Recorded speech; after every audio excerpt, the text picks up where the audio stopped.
Le 12 avril 2016, dans un Santiago Bernabéu chauffé à blanc, Cristiano Ronaldo va donner au monde entier une leçon de football. Après un match aller perdu 2-0 face à l'Armada Verte de Wolfsburg, le Portugais va renverser à lui tout seul la confrontation au retour, mettant les siens sur les rails d'un nouveau succès dans la plus grande des compétitions, dans sa compétition.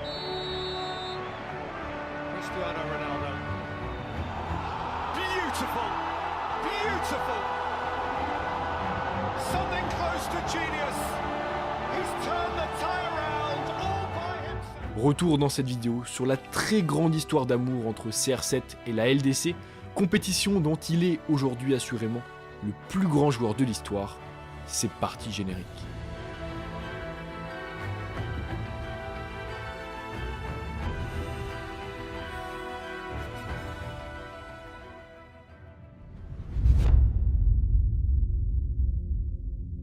Si Ronaldo est aujourd'hui considéré comme le meilleur joueur de l'histoire de la Ligue des Champions, à ses débuts dans la plus grande des compétitions, les choses étaient loin d'être faciles pour le Portugais.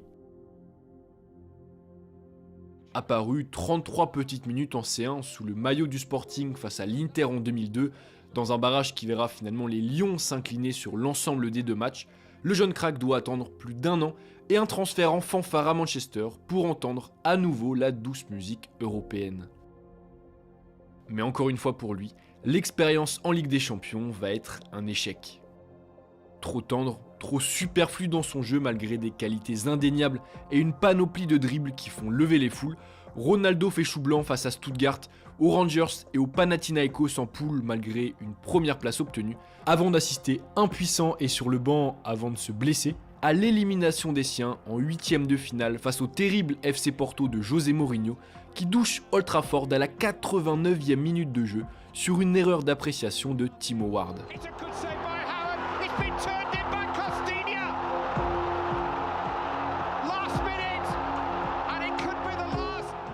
Et la saison suivante, les choses ne vont pas s'améliorer en Europe pour la colonie mancunienne et son Portugais. Malgré l'arrivée offensive de Wayne Rooney et un groupe très abordable, United, alors en transition, termine deuxième de sa poule derrière l'Olympique Lyonnais, pendant que Ronaldo, lui, titulaire à 4 reprises, est réduit au silence sur le terrain dans cette phase de groupe, puis en 8e de finale dans un duel étoilé face au Milan, qui voit Crespo et les siens trapper Manchester sans trembler. Après 2 premières saisons à Old Trafford compliquées donc sur la scène européenne et 14 apparitions au cours desquelles il reste muet, Ronaldo aborde l'édition 2005-2006 avec beaucoup d'espoir. Mais pourtant, encore une fois, rien n'y fait. Lourdement affecté par la mort de son père en septembre, et malgré un premier but inscrit en C1 face aux Hongrois de Debrecen en barrage, l'ailier de 20 ans va à nouveau déchanter en poule. Battu par Lille et Benfica, Manchester United termine bon dernier de son groupe et quitte la compétition par la petite porte, tout comme Ronaldo, muet en phase finale de LDC pour la 3e saison consécutive et coupable surtout d'un geste inacceptable à l'encontre des fans de Benfica à sa sortie lors du 6e match. Et lors de l'édition suivante, c'est sur les mêmes bases que CR7 va retrouver les matchs du mardi soir, après pourtant une Coupe du Monde réussie malgré la polémique déclenchée en quart de finale face à l'Angleterre. Transformé physiquement mais aussi tactiquement et collectivement après plus de 2 ans sous les ordres de Sir Alex Ferguson, le Portugais ne va pourtant une nouvelle fois pas briller lors de la phase de poule. 5 titularisations, 0 but et 2 défaites, malgré des performances tonitruantes en Première Ligue sur la scène nationale, Ronaldo et les siens sont beaucoup plus à la peine en Ligue des Champions, mais décrochent tout de même la première place de leur groupe devant le Celtic Glasgow. Et à nouveau en 8e face au LOSC, puis en quart de finale aller face à la Roma, au cours duquel l'équipe italienne prend une option sur la qualification en s'imposant 2-1, l'ailier virevoltant va répéter ses performances décevantes, se montrant décidément incapable d'être décisif en Europe. En tout cas jusqu'à maintenant, car au retour face à Rome, le Portugais va enfin livrer une prestation XXL, la première d'une très longue liste dans la plus grande des compétitions.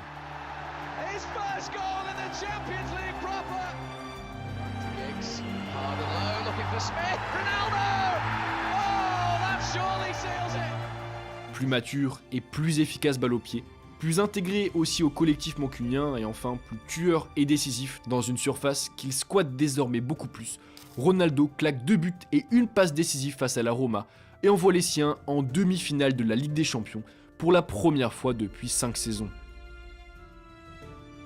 Pour le Portugais, ce match est un tournant, un déclic en Champions League. C'est enfin le début d'une grande histoire d'amour entre la star portugaise et la plus grande des compétitions. Unbelievable result, 7-1 against Roma in the quarterfinal. I think it's great. I think the team play very well. Une demi-finale de la Ligue des Champions à Old Trafford, c'est toujours un moment magique, surtout quand le meilleur joueur du monde actuellement, le Portugais de Manchester, Cristiano Ronaldo, va se mesurer à l'actuel meilleur buteur de la compétition, Kaka. Buteur à nouveau quelques jours plus tard, en quart face au grand AC Milan qui prendra finalement le meilleur sur les Diables Rouges au retour à San Siro grâce à son virtuose Kaka. Ronaldo va surtout marquer la compétition de son empreinte la saison suivante, la saison 2007-2008, au cours de laquelle, en pleine explosion sur le terrain, il va lâcher masterclass sur masterclass.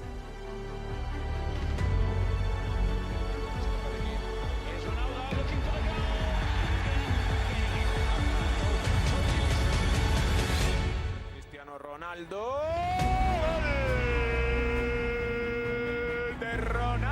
Virtuose balle au pied, capable d'envoyer des sondes de 35 mètres, CR7 va faire trembler à 5 reprises les filets en poule, avant de poinçonner le ticket des siens pour les quarts de finale, grâce à un but victorieux en 8ème face à l'OL. Cristiano Ronaldo.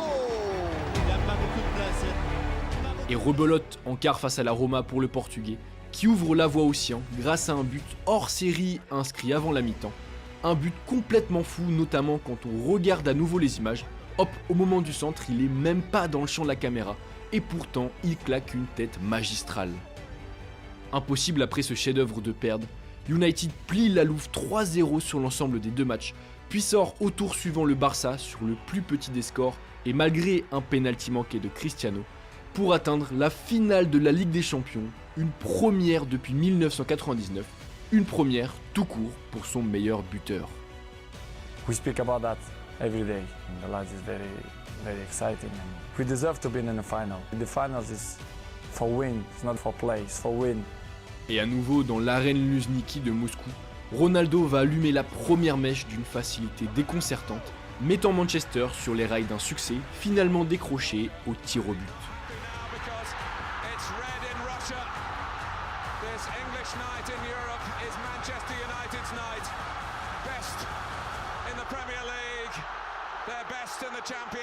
Après plus de 3 saisons de galère en C1, Ronaldo est enfin passé de l'autre côté, celui des héros européens.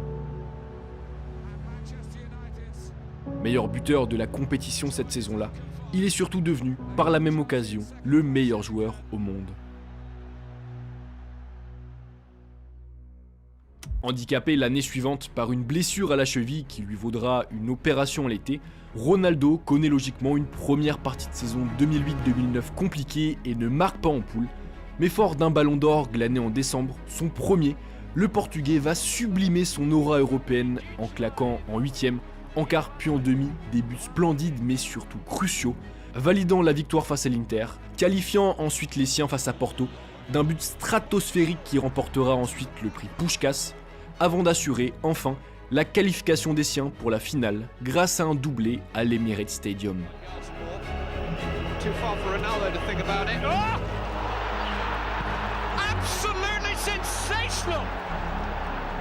Mais dans l'atmosphère lourde du stade olympique de Rome, le Portugais ne peut rien face aux parades de Valdés et à la supériorité technique et tactique des Blaugrana et de leur icône maison, Léo Messi.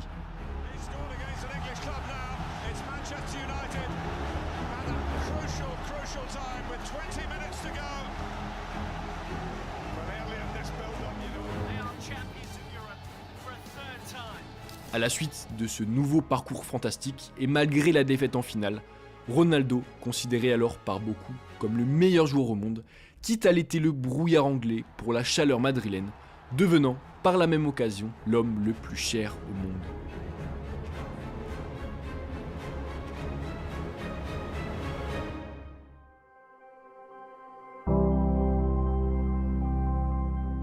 Tête de file d'une équipe galactique où s'entrechoquent les noms qui nous ont fait aimer le football, Cristiano Ronaldo va pourtant connaître une première saison européenne compliquée dans la capitale espagnole, en tout cas en termes de performance collective.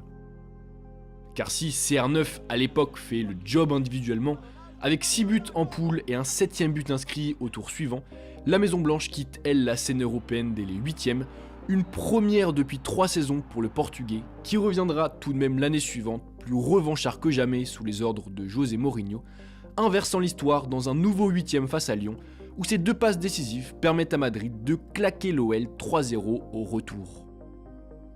Mais malgré 2 nouveaux buts inscrits en quart et une qualification tranquille pour les demi, le Portugais va retrouver dans le dernier carré ses vieux démons catalans, qui 2 ans après l'avoir neutralisé en finale, vont lui refaire le coup. Away from 2, 3, 4. Wonderful, wonderful, wonderful. How good is he? Ronaldo reste muet pendant 180 minutes. Le Barça ventile Bernabéu et file en finale après une rencontre allée très chaude, marquée surtout par des tacles assassins et des simulations. Intouchable individuellement, avec 6 nouveaux buts claqués en LDC et 40 inscrits cette saison-là en Liga, un record, Ronaldo bute pourtant pendant ses 2 premières saisons sur un rival barcelonais qui surperforme et ajoute 2 Ligas à son armoire, ne laissant à Madrid que la Copa del Rey grâce à un but en prolongation de vous savez qui.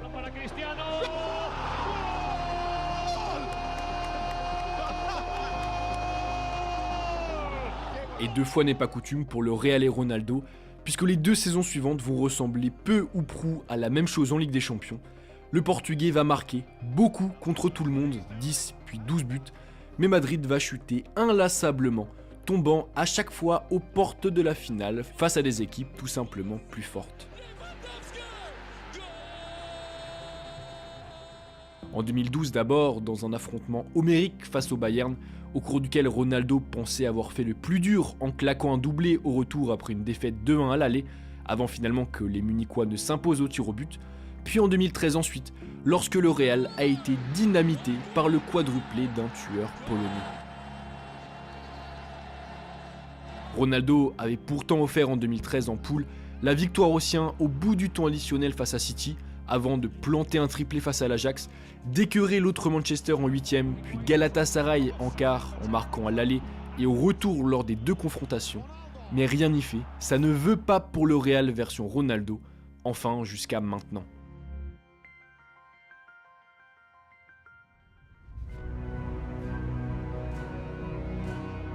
Car lors de la saison 2013-2014, menée par la toute récente BBC après l'arrivée de Gareth Bale, ainsi que par la solidité défensive du duo Pep-Ramos, le Real va réaliser une phase de poule quasi parfaite, marquée par 9 buts inscrits par CR7 en 6 matchs, dont 3 face à la Juventus, avant de tranquillement sortir Schalke en 8ème, 9 buts à 2 sur l'ensemble des 2 matchs, grâce à 2 doublés d'une star portugaise qui se rapproche peu à peu de son prime.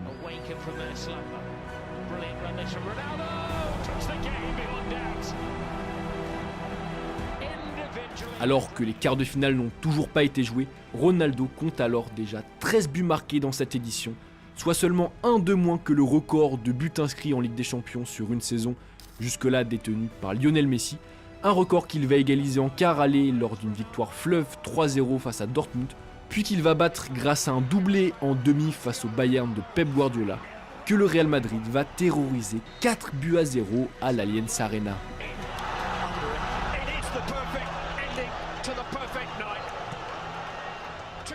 Tout simplement injouable cette saison-là en Champions League, les Madrilènes atteignent leur première finale européenne depuis la fameuse volée de Zizou en 2002, et face aux voisins de l'Atlético, c'est encore grâce à un coup de génie individuel que le Real va trouver la faille, grâce à un coup de tête plus précisément de Ramos, qui crucifie les Colchoneros au bout du temps additionnel. Sous les vivas des hinchas blancos présents au stade, le Real décroche sa décima après des réalisations de Bale, de Marcelo puis de Ronaldo en prolongation. Le Portugais portant ainsi à 17 son nombre de buts européens au cours de la saison, un record fou qui clairement pourrait ne jamais être battu.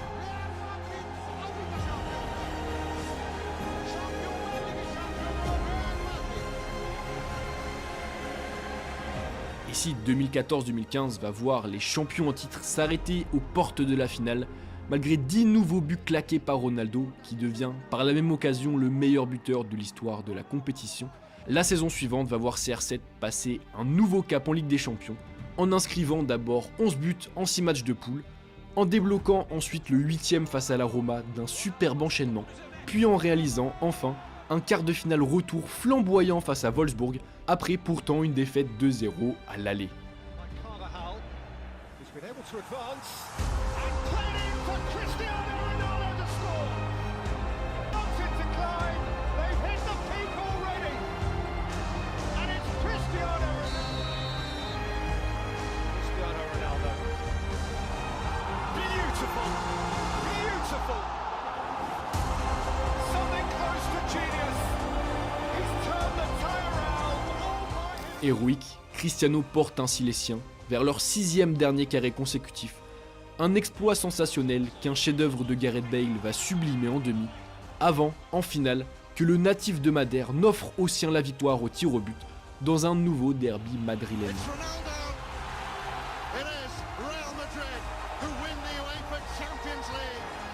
Has handed it over and it's raised by Sergio Ramos. UEFA Champions League. Et inarrêtable, Ronaldo, qui remporte à l'été 2016 l'Euro avec sa sélection, va encore un peu plus faire de la Ligue des Champions son jardin la saison suivante, en quart de finale notamment face au Bayern Munich, qu'il renverse grâce à un doublé à l'aller, puis un triplé au retour.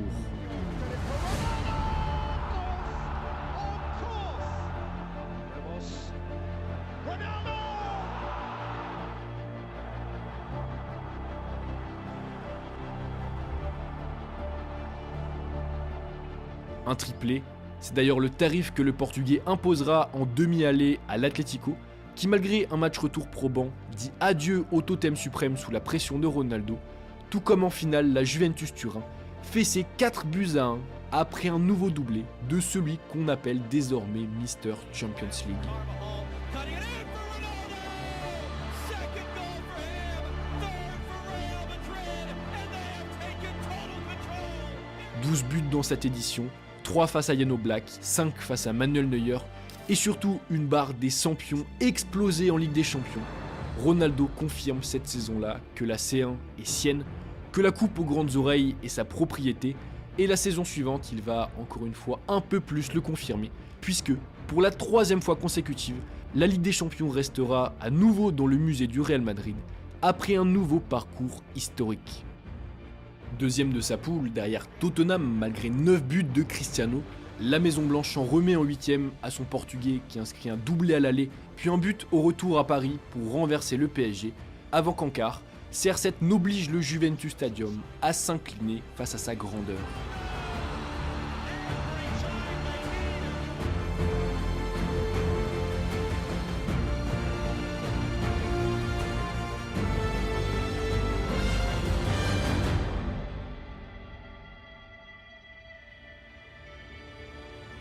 Auteur d'un doublé à l'aller dont ce but splendide, Ronaldo qualifie les siens au bout du temps additionnel au retour et met ainsi le Real sur les rails d'un triplé historique réalisé un mois plus tard à Kiev face à Liverpool.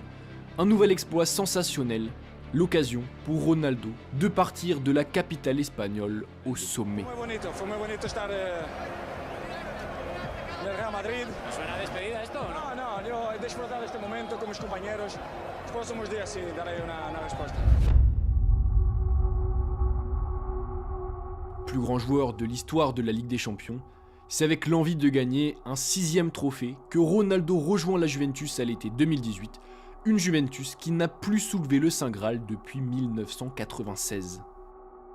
Champions é uma competição muito difícil de ganhar. Obviamente espero que possa ajudar.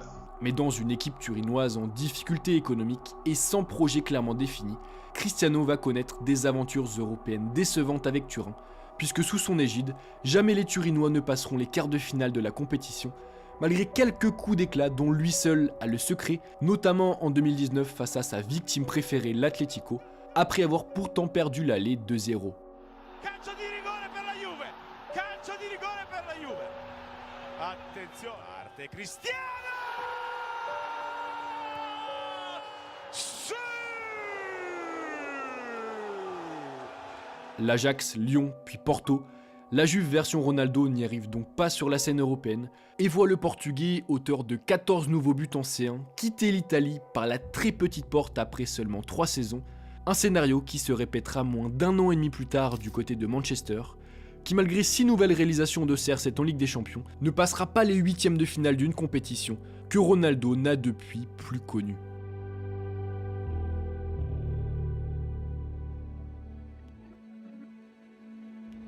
On l'a donc vu par sa trajectoire, par ses performances, par ses records et par ses sacres, Ronaldo s'est imposé au fil des saisons comme le Mr Champions League, comme l'homme de cette compétition, et d'ailleurs c'est cet amour inconditionnel pour la C1 qui l'a poussé selon moi vers sa chute et vers son départ précipité de Manchester United. Mais toujours est-il que malgré la fin, Ronaldo restera à jamais comme le plus grand de l'histoire en Champions League.